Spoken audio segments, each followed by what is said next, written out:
안녕하세요. 저는 지난달에 국제결혼업체를 통해서 베트남 국제결혼을 하고 신부가 한국으로 올 때까지 기다리고 있는 40대 초반의 남성입니다. 국제결혼을 해서 그런지 요즘 국제결혼에 대한 이야기나 자료를 인터넷에서 많이 찾아보고 있는데요. 베트남 여성들의 대부분은 행복한 부부 생활보다는 자신의 가족과 자신의 행복한 삶을 위해서 한국으로 온다고 하는 글을 보았습니다. 사실 저는 아내를 처음 보자마자 마음에 들었고 짧은 시간이었지만 서로 데이트도 하고 사랑을 나누며 서로 사랑을 어느 정도 확인했다고 생각합니다. 제 아내가 저와의 행복한 부부 생활을 위하기보다 자신과 고향에 있는 가족들에 대한 삶의 행복을 위해서 한국으로 오는 것일까요? 저와의 행복한 부부 생활은 단순히 저의 착각이었을까요? 국결스에서 답변해 주시면 감사하겠습니다. 이번 영상은 국제결혼을 하고 한국으로 넘어오는 베트남 신부들이 생각하는 진짜 마음, 감춰진 속마음에 대한 주제로 이야기를 해보려고 합니다. 이번 영상에서도 국제결혼에 대한 관심 있으신 분들에게 도움이 되는 이야기가 될 테니 영상 끝까지 보시고 도움 받으시기 바라겠습니다. 영상 시청 전에 구독과 좋아요 부탁드리겠습니다. 영상 제작에 큰 힘이 됩니다. 마음이라는 것은 눈에 보이지 않기에 사람 속에 감춰진 정확한 속마음을 알기는 어렵습니다. 모두 다 똑같지는 않지만 대부분의 베트남 신부들이 한국으로 시집을 오는 이유는 대부분 비슷할 것입니다. 경제적인 생활의 안정과 더 좋은 기회를 붙잡기 위해서라고 볼 수 있는데요. 앞서 질문 주신 신랑님의 마음은 충분히 이해합니다. 하지만 분명히 기억하셔야 하는 것은 신랑님의 입장과 신부님의 입장이 다르다는 것입니다. 신부님 또한 자신만을 위한 삶, 자기 자신만을 위한 행복을 살고 싶을 것입니다. 하지만 모계 사회에서 자란 여성들은 오로지 자기 자신만을 위한 삶보다는 고향에 계신 부모님과 형제들의 삶의 행복을 늘 함께 생각합니다. 그만큼 책임감이 강하고 가족애가 많다는 것입니다. 물론 아닌 여성들도 있을 수 있겠지만 거의 90% 이상 제가 한 이야기가 맞다고 보시면 됩니다. 한국으로 시집오는 베트남 여성들의 말없는 속마음을 정확하게 알기는 어렵지만 양국 간의 남녀를 결혼시키는 일을 하고 있는 사람으로서 제가 드리는 이야기는 대부분 정확하다고 말씀을 드리고 싶습니다. 한국으로 시집오는 그녀들의 진짜 속마음은 과연 어떤 마음을 가지고 시집을 오는 것일까요? 한국에 살고 있는 남성분들의 경우 사실 당장 베트남에서 한국으로 시집 오려고 하는 여성들의 삶에 대해서는 어느 정도 간접적인 경험을 토대로는 알 수 있겠지만 그 속내는 정확하게 잘 모릅니다. 그냥 베트남 호치민이나 다낭 이런 곳으로 여행을 가서 본 베트남 사람들의 삶을 이야기하는 것이 아닙니다. 실제 아침부터 저녁까지 한 달 풀로 공장에서 일을 하고 50~60만 원씩 받으면서 그 돈으로 가족들을 부양하고 생활하는 그녀들의 삶을 생각해 보셔야 한다는 것입니다. 이러한 삶과 한국의 삶을 비교한다는 것은 비교가 어렵다고 말씀을 드리고 싶습니다. 그러니 한국에서 남편은 신부들의 이런 속마음을 이해하기가 어렵다는 것이고 이해하기 위해 노력해야 한다는 것입니다. 그럼 국제결혼을 하는 베트남 신부들의 이야기를 조금 더 해볼까요? 베트남에서 한국으로 국제결혼을 선택하는 여성들은 거의 90% 이상 가난한 환경에서 나고 자랐다고 보시면 됩니다. 그런 이유로 국제결혼을 선택하는 것이 대부분입니다. 어린 친구들은 고등학교 다니는 나이인 18살부터 국제결혼을 생각합니다. 왜 이런 결정을 할까요? 그것은 자신의 나라와 가정 환경보다 더 좋은 환경과 조건에서 생활하면서 자신의 생활과 형편을 개선하고 싶기 때문입니다. 과거 우리 부모님 세대에서 한국인들이 가졌던 그 아메리칸 드림처럼 말이죠. 베트남 여성들은 남편도 남편이지만 우선은 한국이라는 나라를 생각하면서 올 것입니다.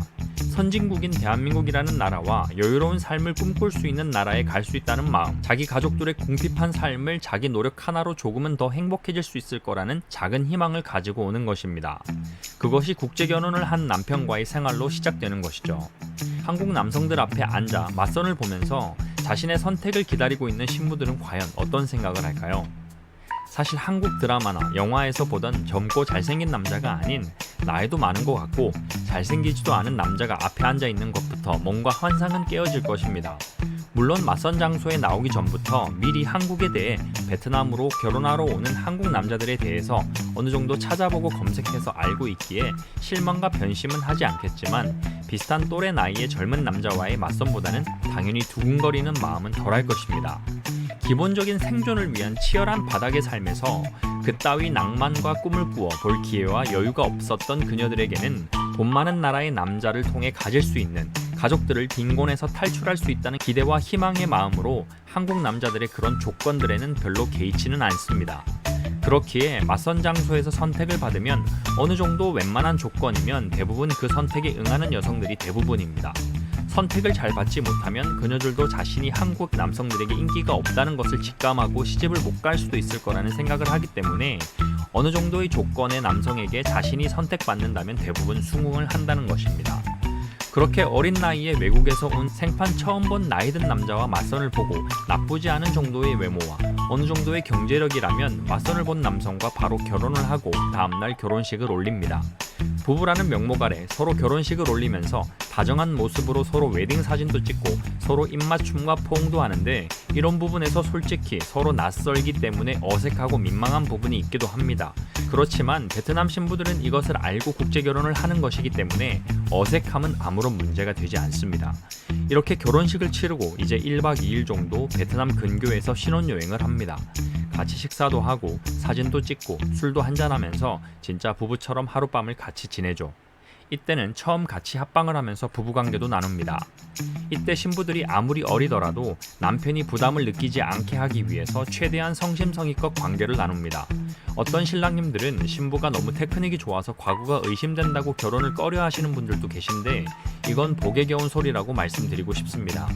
일부 신랑님들은 신부가 그냥 목석처럼 가만히 누워서 아무것도 안 해서 답답하다고 하십니다. 그러면 신부와 성생활이 맞지 않아서 걱정을 하시는데요.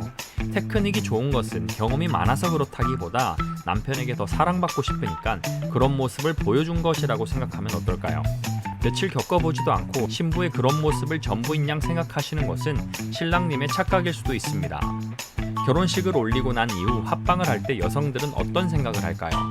국제결혼을 한 베트남 신부들에게 물어보니 첫날 밤을 보내는 것은 결혼 생활의 관문이고 하나의 관례이니 당연히 받아들이고 최대한 남편과 더 가까워지고 부부라는 것을 인식하기 위해 관계를 나누는 것이라고 하였습니다. 물론 경험이 없고 관계를 어려워하는 여성들에게 남편이 당장 이렇다 저렇다 이야기하기보다는 신부님의 마음을 조금은 헤아리고 아껴주는 것이 먼저라고 생각합니다. 그러면 시간이 지나가면서 더 관계도 잘하게 될 것이고 만족스러운 부부 생활이 될 것입니다. 나라와 말만 다를 뿐이지 사람 대 사람으로 만나는 것이고 서로 정식으로 부부가 되어 평생을 함께하는 것입니다. 급하게 생각하면 손해보는 것은 오히려 신랑님이라는 것을 생각하시기 바랍니다. 이렇게 짧은 베트남에서의 4박 5일간의 일정을 마무리하고 신랑님은 한국으로 떠나게 되고 신부님은 직장과 집 생활을 정리하고 몇 달간 고향과 가족을 떠나 대도시에 있는 기숙사로 향합니다. 기숙사에서 먹고 자며 한국어와 한국 문화를 공부하고 한국어 능력 시험을 준비합니다.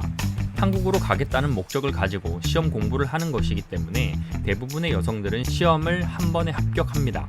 주변의 모든 여성들이 같은 목적을 가지고 하는 공부이기 때문에 서로 의지하며 열심히 하기 때문인데요. 이렇게 몇 개월간의 기숙사 생활이 끝나고 토픽 한국어 능력 시험에 합격하고 비자 서류가 나오게 되면 베트남에 있는 가족들과의 생활을 정리하고 한국행 비행기에 몸을 싣고 떠나게 됩니다. 고향을 떠나는 신부들은 자기 자신만의 행복을 위해 하는 사람은 없습니다. 다 고향의 부모님들과 가족들의 팍팍한 삶에 조금이라도 더 도움과 행복한 삶을 살 수 있는 기회를 갖기 위해 사랑하는 가족들을 떠나는 것입니다. 어린 나이에 아직 세상 물정과 경험이 부족하고 순박한 시골 처녀 베트남 신부들이 한국 남자와의 결혼을 결심하고 나서부터 그녀들의 깊은 속마음은 과연 어떠할까를 생각해 보아야 합니다.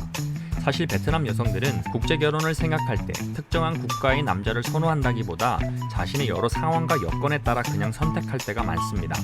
왜냐하면 어차피 처음 목표는 사람보다 경제적 안정이 먼저였기 때문이죠. 어떻습니까?